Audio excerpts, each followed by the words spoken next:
Eu quero que você olhe para a sua jornada financeira de uma nova perspectiva. Imagine que a riqueza é uma subida.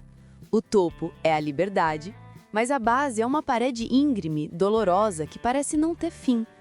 Você se esforça, aporta dinheiro, abre mão de prazeres imediatos, mas o saldo da conta cresce de forma desesperadoramente lenta. Você se pergunta: estou fazendo tudo certo, mas por que isso está demorando tanto? A resposta está na curva da riqueza. A curva da riqueza não é apenas uma metáfora, ela é a representação gráfica do juro composto em sua vida, e ela explica por que a maioria das pessoas desiste no ponto mais crucial da jornada. O grande paradoxo da riqueza é que os seus primeiros R$ 100.000 são de longe os mais difíceis, os mais demorados e os mais cruciais para sua liberdade. Eles exigem 100% de esforço e dão 5% de resultado.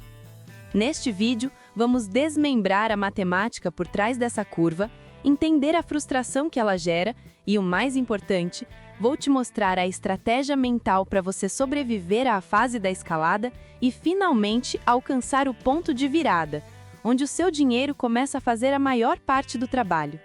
Bem-vindo ao Regras Invisíveis do Dinheiro. Eu sou a Karina. O funcionamento da curva, a matemática brutal dos primeiros R$ 100.000. Então, para entender a curva, precisamos entender o que é o juro composto. Albert Einstein teria dito que ele é a 8ª maravilha do mundo, mas na fase inicial, ele é mais parecido com um cochicho e não com um rugido. A curva da riqueza é uma função exponencial, ela não é linear. Isso significa que o crescimento no início é lento e mal perceptível. Pense nos seus primeiros R$ 10.000. A rentabilidade de 10% ao ano gera R$ 1.000. Esse R$ 1.000 é uma fração minúscula do seu aporte anual. Ou seja, o motor principal do crescimento é a sua renda e o seu esforço, e não os juros. Vamos ser matematicamente francos. Para ir de 0 a R$ 100.000, você precisa que 90% a 95% do seu capital venha do seu suor, do seu trabalho e dos seus aportes mensais. Os juros ainda estão dormindo, pois o capital inicial é muito pequeno. Seu primeiro R$ 1 milhão exigirá 50% de esforço e 50% de juros, mas o primeiro R$ 100.000 exige quase tudo de você. É a fase da acumulação forçada, onde a disciplina é a única moeda de troca. Por que essa fase é tão lenta? Os 3 inimigos da base. A primeira parte da curva é lenta por conta de 3 grandes inimigos que atuam em conjunto. O primeiro inimigo é a inflação do estilo de vida. Pessoas com ambição e inteligência tendem a aumentar os gastos assim que a renda aumenta. Entretanto, na fase inicial, cada real que você poupa é vital. Se sua renda sobe R$ 1.000 e seus gastos sobem 800, seu aumento de aporte é apenas de R$ 200. Essa é a armadilha do status imediato. O dinheiro que deveria ir para a curva é desviado para a ostentação. O segundo inimigo é o custo psicológico. A lentidão da curva gera desmotivação. Você está vivendo de forma frugal, fazendo aportes, mas vê o saldo crescer apenas em R$ 200, R$ 300 por mês de rendimento. Isso é frustrante. Essa falta de feedback imediato faz com que a maioria das pessoas racionalize. Se é tão lento, por que eu estou me sacrificando? O desânimo é o principal motivo de quebra de disciplina nessa fase. E o terceiro inimigo é o valor dos juros. Se você tem R$ 50.000 investidos a 10% ao ano, isso são R$ 5.000 de juros. Se você tem R$ 500.000 investidos à mesma taxa, são R$ 50.000 de juros. No início, o valor absoluto dos juros é tão pequeno que o indivíduo não vê o potencial e não se sente compelido a proteger o capital. O investidor iniciante muitas vezes saca a rentabilidade ou recorre ao resgate total no primeiro imprevisto, porque não valoriza a semente que ainda está pequena. E quem não valoriza a semente, nunca colhe a floresta. Por que esta fase é crucial? O ponto de virada e o efeito bola de neve.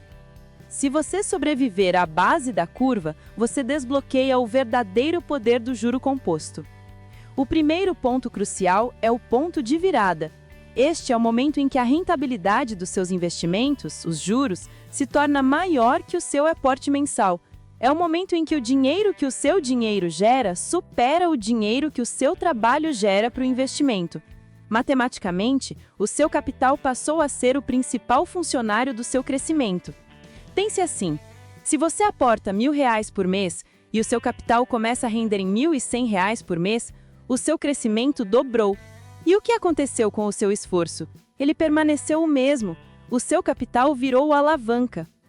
Os primeiros R$ 100.000 são cruciais porque eles representam o capital inicial de combustão. Eles são a massa da bola de neve. Enquanto a bola é pequena, você precisa empurrá-la com toda a força e ela mal sai do lugar. Mas depois que ela atinge um certo tamanho, os R$ 100.000, a neve começa a aderir exponencialmente. Ela se torna mais pesada, mais rápida e mais difícil de parar. Atingir os R$ 100.000 é o momento em que você prova para si mesmo que é capaz de ter disciplina a longo prazo e que não sucumbiu à inflação do estilo de vida. A disciplina para chegar aos primeiros R$ 100.000 é a mesma que o levará a R$ 1.000.000, mas o tempo será drasticamente reduzido. A estratégia para sobreviver à escalada, de 0 a R$ 100.000. Para vencer a fase mais lenta e psicológica da curva, você precisa de uma estratégia robusta que anule a frustração e maximize o aporte. A primeira estratégia é a separação racional.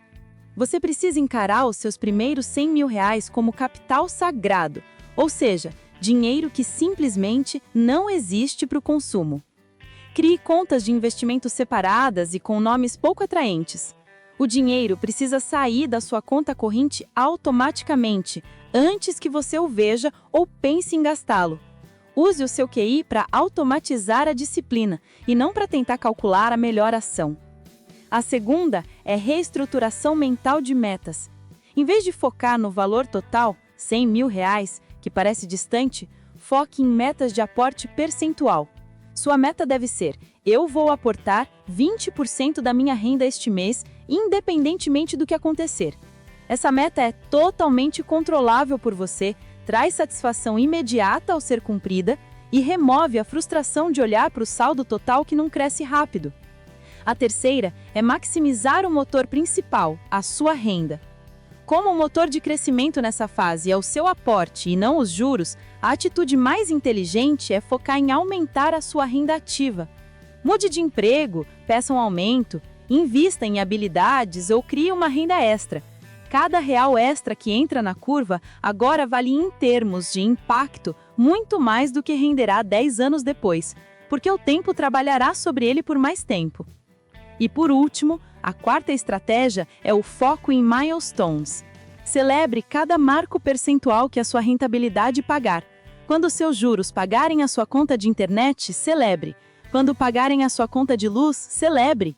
Esses pequenos milestones de liberdade passiva dão o feedback positivo que a sua mente precisa para não desistir e provam que o juro composto está funcionando, mesmo que de forma silenciosa. A curva da riqueza é implacável na sua fase inicial. Ela é lenta, frustrante e exige de você o máximo de disciplina no momento em que você tem o menor retorno. É por isso que a maioria desiste. Mas é exatamente essa dificuldade que torna essa fase crucial. Sobreviver aos primeiros R$ 100.000 é o seu rito de passagem para a riqueza. É a prova de que você internalizou a disciplina, venceu a tentação do consumo e transformou o esforço em capital. Lembre-se, o seu primeiro real de juros é mais importante do que o seu último real de aporte. E os primeiros R$ 100.000 farão mais por você no longo prazo do que o 1 milhão final. Tu quer saber em qual marco financeiro você está agora? Você já atingiu os seus primeiros R$ 10.000, R$ 50.000, R$ 100.000? Comenta abaixo o seu marco atual e qual é o seu próximo. Se você gostou do conteúdo, não se esqueça de se inscrever para ficar por dentro dos nossos novos vídeos. E, claro, aproveite e dá uma olhada no próximo vídeo que está aparecendo na tela. Obrigada por assistir. Nos vemos no próximo vídeo. Tchau, tchau!